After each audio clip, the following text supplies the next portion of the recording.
ladies and gentlemen. With a map as my face, we are here to talk about crafting jobs, because the question was, how do I get into leveling crafting jobs? I have already capped my gathering jobs, and I have capped at least one category here, and maybe a job from something else, which means I am familiar with leveling a battle job with experience that comes from somewhere other than MSQ. So, with your battle jobs, I would always recommend doing your leveling roulette any day you are able. The equivalent to that is to go to duty and then timers, and you will see your mission allowance based on the grand company that you selected, assuming you've progressed it far enough to unlock that. Supply missions here are your friend in leveling crafting and gathering jobs. Today we're talking about crafting. These stars here mean double experience. High quality means double again. Double is quadruple. You can check these. You can also go ahead and all these will be craftable by you, so it will always select items you can craft, but you can actually say search for item, see if you have any on you, and you can even copy item name, which will allow you to paste it directly into the market board and see if somebody's selling that item for you, because they don't care if you crafted it, just if they receive it. So that is your leveling roulette equivalent. Now, the next thing you might think is, well, I like doing hunts and fate grinding and Palace of the Dead, and I just want to sit there and grind. Okay, the grinding equivalent is actually going to be over in Ishgard. So we're going to jump over to Foundation here, and you're going to need to unlock an area called Ishgard Restoration. This is where we built the housing district. I don't remember the exact unlock quests. I think they were somewhere down here in the Broom, because this is the entrance over here. Once you have that entrance unlocked, you can actually use the Aetherite to jump direct to the Firmament. Once you're in the Firmament, this is going to be crafting leaves that you can do basically repeatedly. There are balloons here because we're celebrating that we completed it, but you're going to turn these in. And there are a number of things that you can turn in. And you're going to want to work as high up the grade as you can handle. A lot of this is macroable. A lot of these materials are things that you would be gathering over in the Diadem, over just beyond. But you said you already leveled your gatherers. That would be a great way of getting gathering experience. And so you would need to have this unlocked. I think this unlocks some portion through Heavensward, but the fact that they had already capped multiple jobs, I'm assuming this is available to you. And this will actually get you resources that are called scripts. Scripts are like tomes for crafters and gatherers. And you would actually be able to buy, there are even mounts in here that you can buy. And so there's a lot of handy stuff in here, but most notably, this is an unbelievable amount of constant experience. Now, if you're somebody who just likes doing kind of your raid roulettes, alliance raids, things like that, there are beast tribes, which work just like the Pixie beast tribes, or now we are in the Arxidara beast tribes. I really enjoyed the Namatsu questline in Stormblood, so as you get to the various beast tribes, those can help you level. But the other thing you could do are custom deliveries. These have to be unlocked at some point, but once you unlock them, you would actually have the ability to come in and do deliveries, 12 each week. And that is 6 per vendor. And so you can pick any 2 vendors. These are the vendors available from ARR all the way to Endwalker currently, and you would be able to pick any of them. But what I want to note about them is that, for example, we're talking about hand jobs today, and so don't make it weird.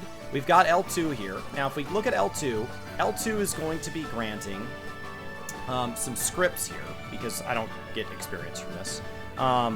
But we've got scripts as a good indicator of what we're getting as a reward. So we've got 134. Keep in mind, high quality is gonna spike this by maximizing this. This is the quality here is now done through a grading scale called collectability.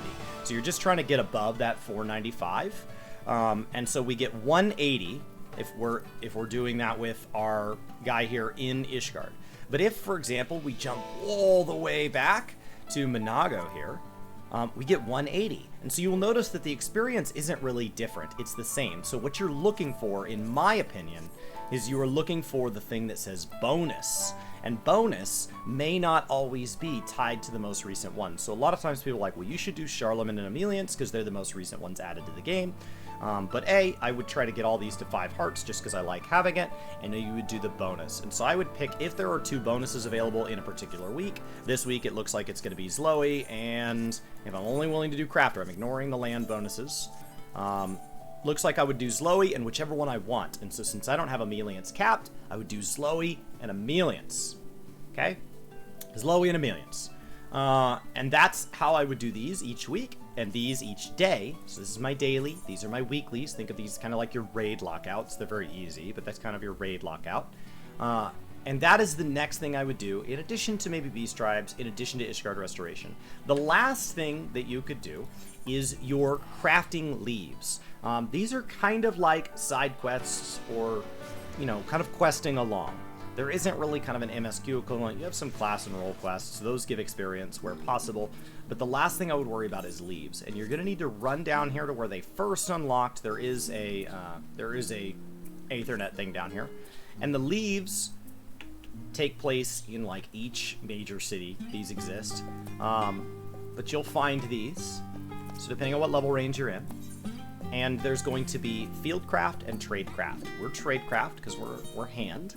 And you would complete these. You can complete these over and over. When you complete one, it tends to kind of come back. They're pulling from a limited pool of them, and you can see them across. What this pulls from is your 100 leave allowances. This builds up to 100. They come in slowly, so every 6 hours or whatever, it just keeps giving you a little bit more, a little bit more. But honestly, like if you're just doing this casually, this is sitting at 100 more days than not that you're subscribed to Final Fantasy XIV. There have been times that there's been great gold making methods tied to this, so you could consider using those for those of you that do have your hand jobs capped. But enjoy that. That is my general guide on how to get quickly one of these leveled.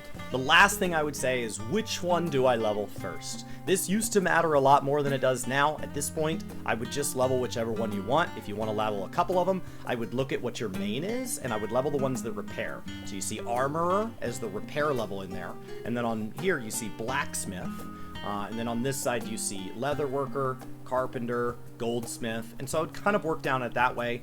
If you want to make your own raid consumables, maybe consider doing those. So if you just want to grab a couple, that's fine. If you aren't sure if you like this, you just listen to all this and you don't know if you like it, what I would recommend within Disciples of Hand is just pick one, any one, and cap it all, get it all the way to 90 and just see what the game has to offer. Try their relic system, try the custom deliveries, try Ishgard Restoration, see if you just like crafting in this game. If you like crafting in this game, then go back and level the other 7. If you know for a fact, I have all of these capped, and I have all of my gatherers capped, and so now I would like to do my Disciples of Hand, and I know for a fact I want all 8, I would recommend keeping them all pretty close. So maybe get them all somewhere between 10 and 30, one at a time. So just get Carpenter somewhere between 10 and 30, and then Blacksmith 10 and 30, Armor 10 and 30, and I just went in order when I did them that way. Next, get them to 50. That's the next big milestone. Carpenter to 50, Blacksmith to 50, Armor to 50, and all of that. That lets you complete all their class quests as you go. You have lots of gear that they're sharing, because remember, just like a shared role over here, they are going to share a set of gear. And so you've got this nice, easy set of gear here. It doesn't require very good gear to do most of the stuff in the game. And currently, we'll get new gear in 6.2, so if you do hit cap, and 6.2 is not here in August, then I would just hold off. And so you can go ahead and just grind them all up, and once they're at 50, keep them all within the same expansion. 50 to 60, 60 to 70, 70 to 80, 80 to 90. And that's what I would recommend, because that'll keep them all sharing gear as often as possible so that they don't become a mess in your armory. Because your armory can be an absolute disaster if you don't kind of manage that, and having them share with each other is really, really great. Not to mention there's a handful of times that you need an item that's crafted by another crafter, and it's either not available or it's ridiculously expensive off the market board, and that would keep you able to kind of help yourself. But like I said, if you're just not sure if you even like crafting in this game, pick one first, because having a level 90 crafter gives you a much better view of the system than having 3 or 4 of them at level 20 and quitting. So that's what I would suggest. Hopefully that gets you in there, leveling those up. I enjoy crafting in this game, and I think it's another way to add variety to the way you play, so I hope that gives you enough to get started. If you have any questions, stop by Twitch anytime. I'll be here, kinda, 4 days a week.